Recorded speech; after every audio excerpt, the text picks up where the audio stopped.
Hey friends, welcome to the video today. This is my attempt to talk about fragrances in my collection that I would consider masterpieces. And I think the bunch that I'm going to share with you, there may be some controversial ones among here. This is purely, of course, my opinion. I filmed a masterpiece video maybe like a year ago or maybe even 2 years ago at this point. The thumbnail looks like this, and I will link it in the description box. And in preparation to film this video for you all today, I wanted to review that one. So I watched it again with the specific question, do I still think that these are masterpiece fragrances? And the answer is yes.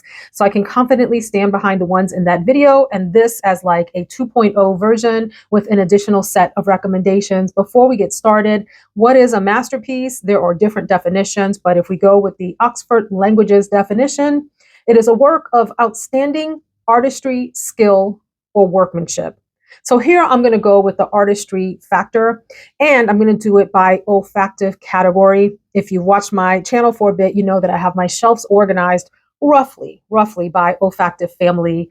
It makes it easier for me to select something based on mood and the kind of fragrance experience that I want to have for the day. I have to say that I was even surprised by the ones that I selected, except for one. I knew one of these was going to go in here. The other ones, I think I even surprised myself with the selections. So let us know as we go along if you agree with these and or if you have something else in that same olfactive family that you would like to contribute to the conversation. So some of these are perhaps unusual selections, but sometimes that's how things go on this channel. I'll start off with my scent of the day. And I have to say, this is one when I first tried it, I thought, what have I gotten myself into? It was a blind buy. I thought it was really strange. And the more that I tried it, the more that I became slightly mesmerized by it. I will say it was so hard not to choose multiple ones from this same house. In fact, I wanted to make sure all the fragrances that we talk about today are from different houses. No two from the same house, no three from the same house, none of that. So this is from Amouage. Wow, there are a lot of masterpieces in this house, but I went with one that I haven't talked about in quite a bit. And this is actually called Beach Hut. And I say actually because when people see the yellow bottle, they usually think of Sunshine Woman. I really can't wear that one. I've tried, I appreciate it, but that one didn't work for me. And it's one of those things, if I hadn't blind bought this, if I had tried this, sampled this, I probably would have passed on it.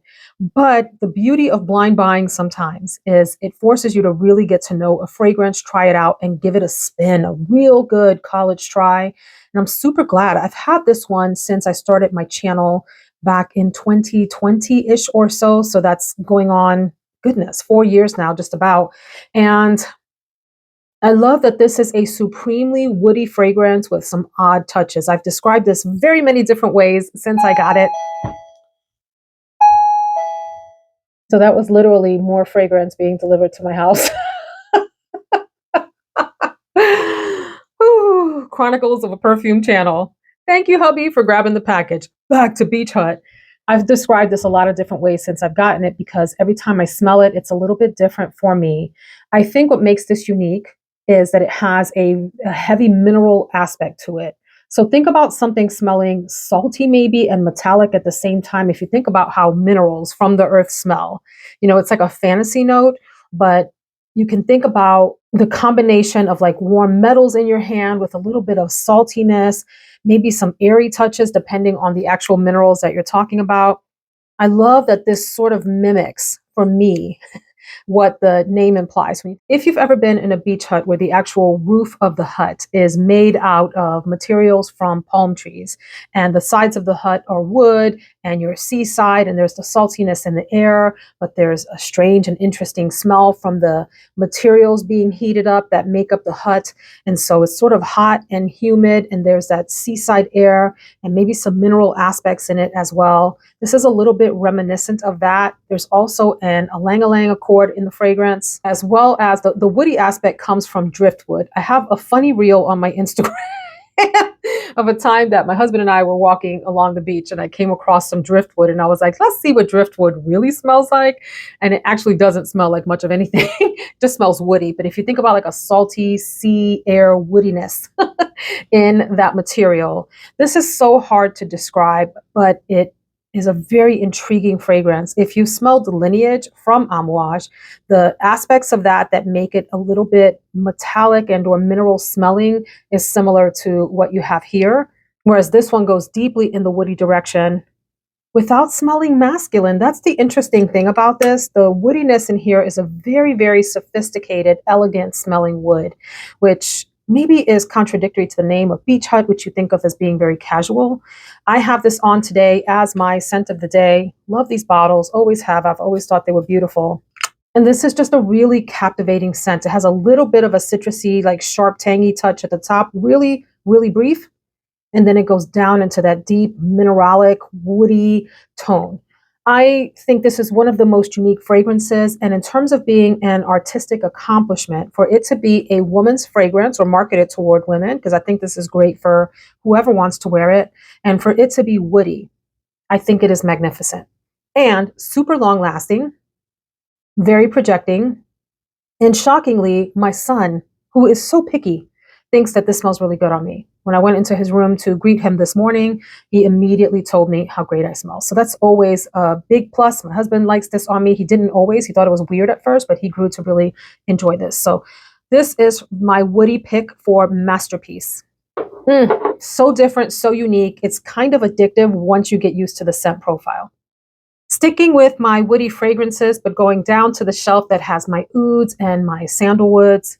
I'm surprised that I chose this next one among the sandalwood fragrances because I have some real beauties. And then, I like to switch things up and maybe not talk about the same fragrances across a set of videos in a similar season. So I am going with Rosendo Mateu #6. And the reason that this surprised me is when #5 came out, #5, and it got all of that tremendous hype last year on YouTube. I kind of joked around about it when I sampled it and said it's really good, but maybe not worth the extreme hype. #5 is really, really, really good. It's a fabulous fragrance. And then #6 followed closely behind that and gained popularity. And I said that I really like this too, but it has grown on me even more. And so part of what I think about in terms of masterpiece, in addition to being an artistic achievement, I also think, is there anything about the fragrance that I personally would change? Would I change its projection, its longevity? Would I change any tonality in the fragrance to be something different? Do I ever get sick of it? Could I wear it every day for the rest of my life and be happy? Okay, maybe that last one is a little bit extreme. Imagine, is there such a thing as a fragrance I could wear for the rest of my life and be happy? These come close. But this is a fragrance that I wouldn't change anything about. It is so, so good. And I love that they put right on the label the notes that they want you to pick up the most: jasmine, sandalwood, and musk. I love the distinct femininity of this. It's such a soft and delicate fragrance, but not to be toyed with. It definitely makes its presence known in the room. It's one of those that kind of creeps up on you like The Fog, the movie The Fog, where it kind of slithers under doorways and around cracks and all of that. But this one, instead of the fog being scary, this one brings you happiness and joy with the combination of notes here. It's both happy and vibrant, and at the same time sultry and deep and sensual, and an incredibly sexy fragrance in an understated way. This is not a fragrance that yells, but the ladylike person in the room that is well dressed, commands attention without ever having to say a word. This is that person, the most well-mannered. The most well-mannered, well-dressed person in the room. It has a sweetness and it has this delicate floral nature that's almost like creamy. Oh, absolutely beautiful.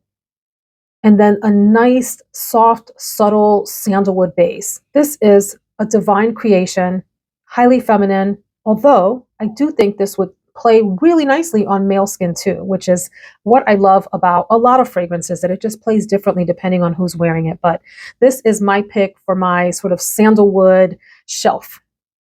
From the shelf that has my amber fragrances and my tobacco fragrances, or the section of a shelf rather.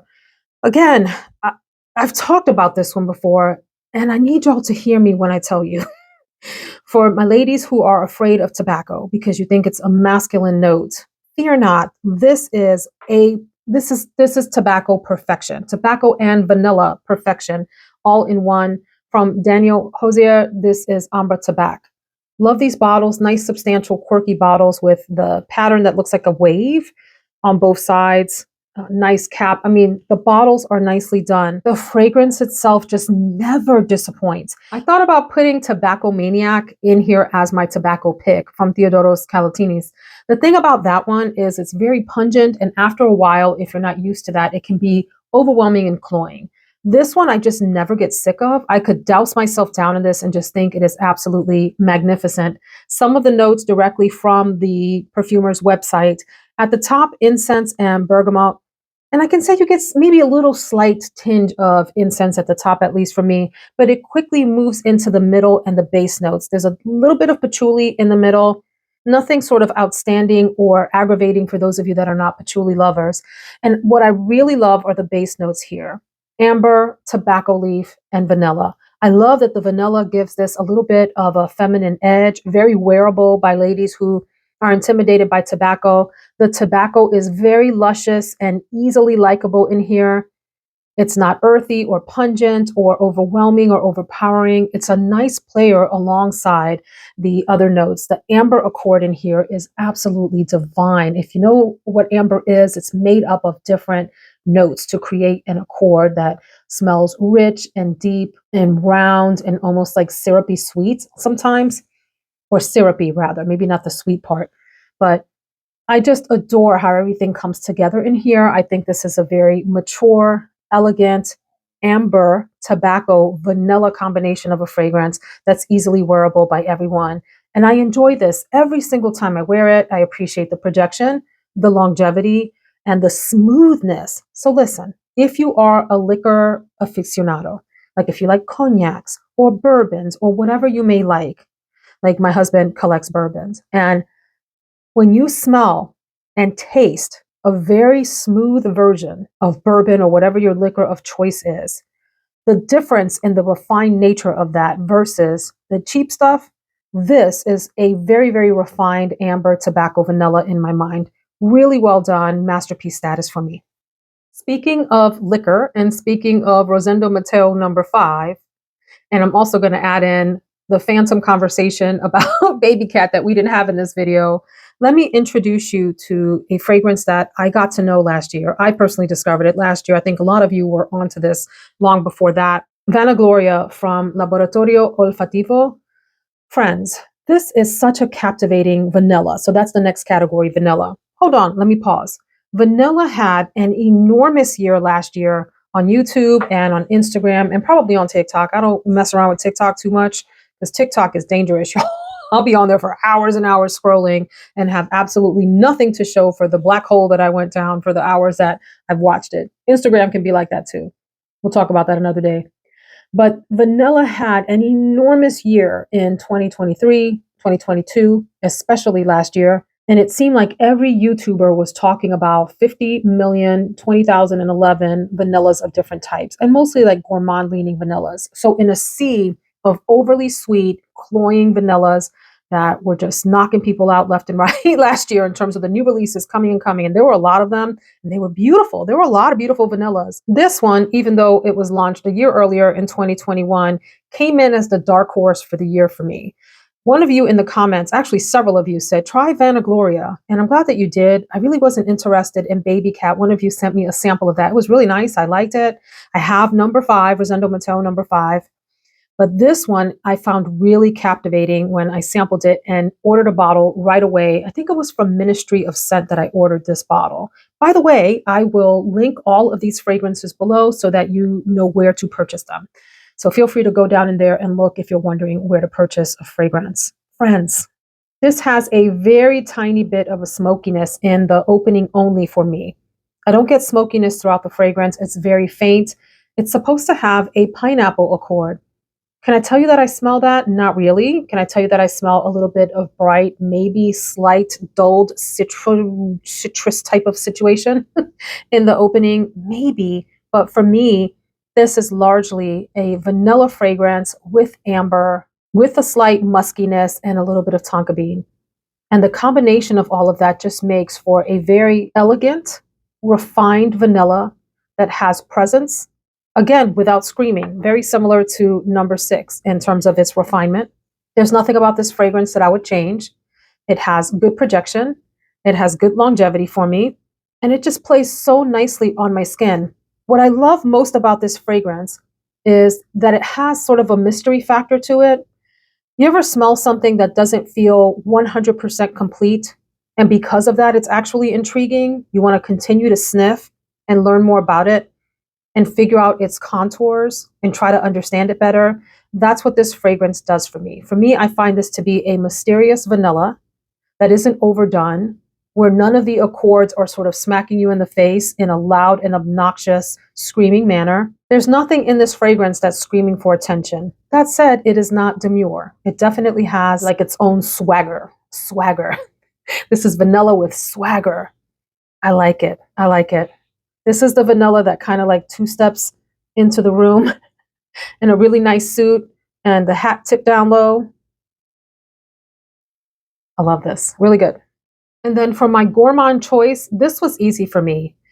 If it had just a little bit more longevity, because I don't mind the longevity on the one that I'm about to mention, this would have been the choice, and it's Hufflepuff from House of Sillage.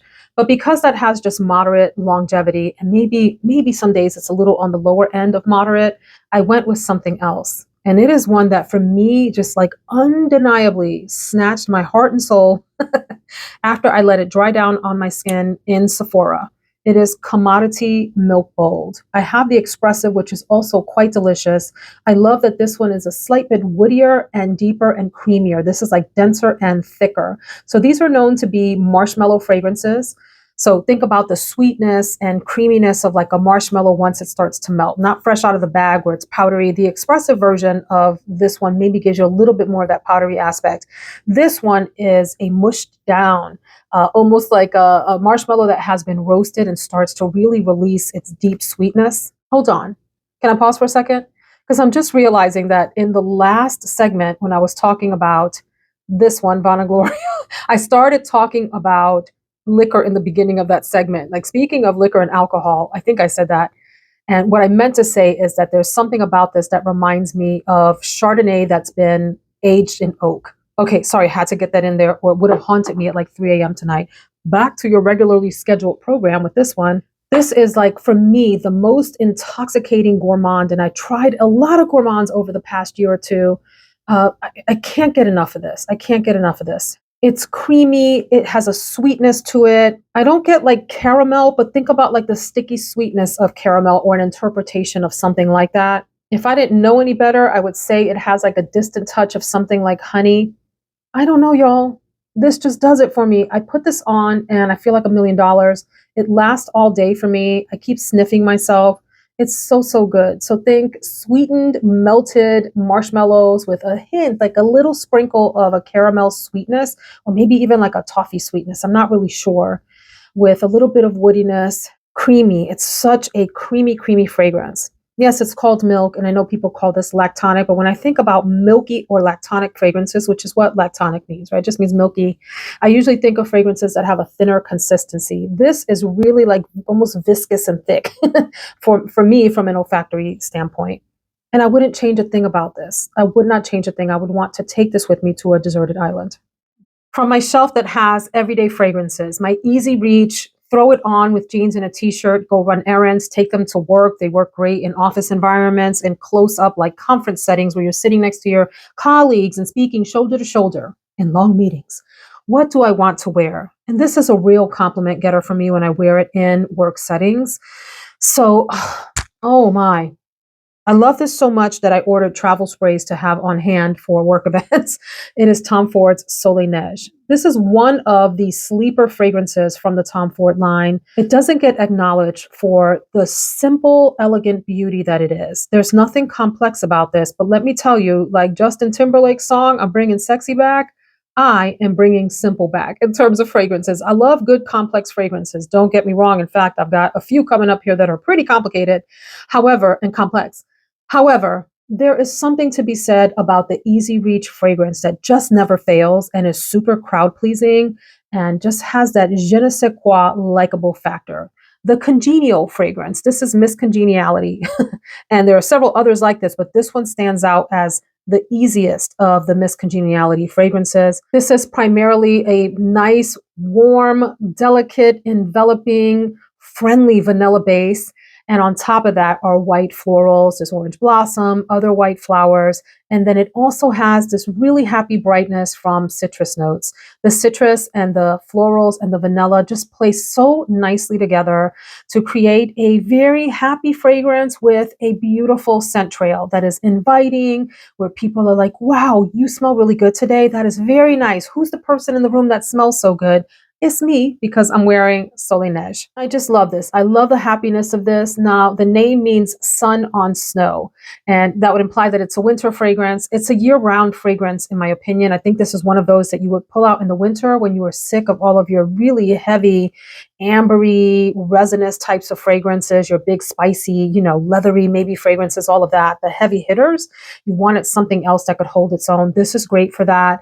And it's a year-round fragrance. Beautiful in spring and summer and fall, and just super crowd pleasing. You can't go wrong with this. Very happy fragrance, and it's a masterpiece in that sense. I think this next one is maybe an honorable mention, although the juice inside is masterpiece status. The bottle I would change out, I have to say, and I think the name is not appropriate for what this fragrance is, or maybe you disagree. So this is in the fruity floral category, and maybe some would argue that this is more floral than fruity, but I think they play so nicely in here. It is Mancera's Wild Python. I mean, what a crazy bottle. I call this my Peggy Bundy bottle because she's wild and tacky, but the fragrance is anything but. This is probably one of my favorite Mancera fragrances, and I've tried a lot from that house. This is one of the nicest tuberose fragrances with some peachy, osmanthus-like apricot-y types of features to it. I think those play nicely together. Primarily a tuberose fragrance, but the addition of that fruity accord really nicely rounds this out, adds some sweetness to keep it from being too deeply into pure tuberose territory, which there's nothing wrong with that. I have very many tuberoses, and it is one of my favorite floral notes, perhaps my favorite floral note.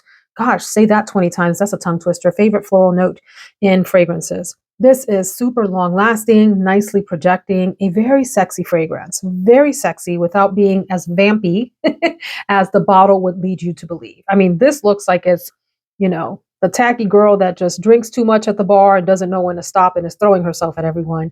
But that's not what the fragrance is like. The fragrance is a very confident, feminine, happily sensual woman. Someone who's not afraid to come in with the dress that shows a little bit of bosom, but not too much.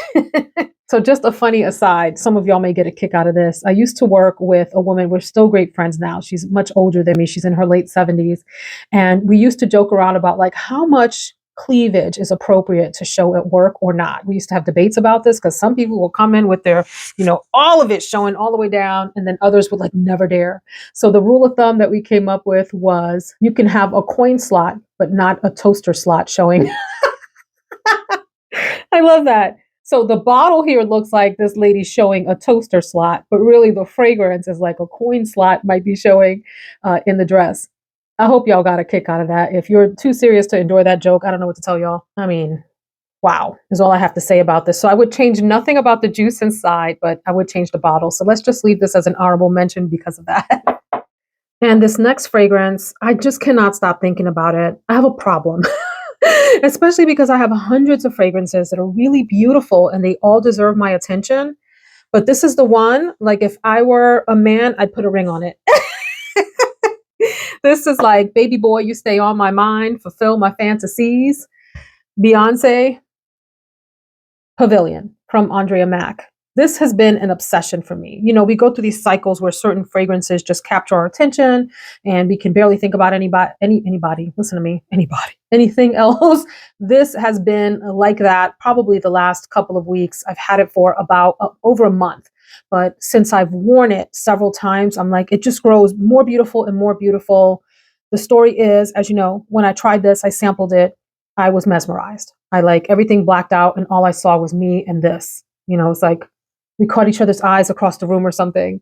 It's rose and a very, very lovely, absolutely beautiful soft oud, gorgeous vanilla to add a lot of roundness and sweetness and femininity to it, sweetness from praline and a few other notes, a touch of powderiness, a slight tinge of patchouli.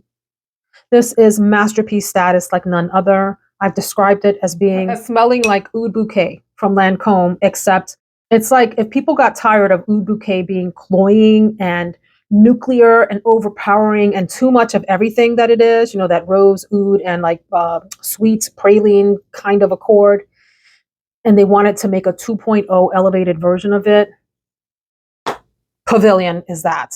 I am mesmerized by this fragrance. Love it. Would definitely urge you to at least get a sample and try it out and see what you think. Just trust me. If you hate it, let me know. That's totally fine. But I think those of you that have tried it, if you're not afraid of the oud accord, which in there is super sophisticated, really delicate, not like a crazy oud that people complain about, those of you that have tried it have loved it. Loved it. So then, friends, this is in my top 10 for life. The way that this snatched my soul. And I have to say, the next two fragrances are going to probably be bizarre choices for many of you and polarizing. Like if you try this next one, you might go, whoa, what is she talking about? I don't get it. If you get it, you get it. It's one of those things. And if you don't, you don't. And that's okay. I used to be a teacher. And while I appreciated and loved all my students, there was always like one or two in a classroom, like a group that were quirky and different and had just this unique flair that was unequivocal to anyone else in the room. They stood alone. They were unique. And for that, you had like this extra, maybe the spot in your heart was a little bit bigger for that student than the lovely spots that everybody else occupied. That's how I feel about this next fragrance. It's unique. I have nothing else in my collection that smells like it. And I like that it's different and a little bit strange. And it is from Tiziana Terenzi, and this is Vele. So Vele, I learned in Italian means sail, like a sail on a sailboat, which I love. Which then makes me think, oh, am I supposed to be smelling like ocean air? And it's funny how things are suggestive. If you think it's supposed to smell like that, your mind starts to fill in that space of your olfactive thinking with that image. I can't say this smells like ocean air. I can tell you that this smells slightly green, like a fresh, thin, watery greenness to me with a sweetness. The note structure on this is wild. Let me tell you a little bit about the notes. In the top, fig, green leaves, mango, maracuja, red currant. So I do get some fruitiness in here, green and fruity. There's a lot happening here in the middle. Jasmine, you definitely pick up a nice soft jasmine here. Powderiness from heliotrope, ylang-ylang. There's spiciness. There's papaya. All this stuff happening. This is complex and complicated. But if I strip it down to what I think its essences are, I would say it's got a nice, bright, light, watery green accord with a tropical fruitiness on top and a light tropical fruitiness. I would say in the hint of a mango, but more so in the melon direction. And there's like almost like a fresh powderiness to this. And I just adore it. Now, when you wear it on skin, it becomes creamier as you wear it. There's a vanilla base to this. And what else is in here?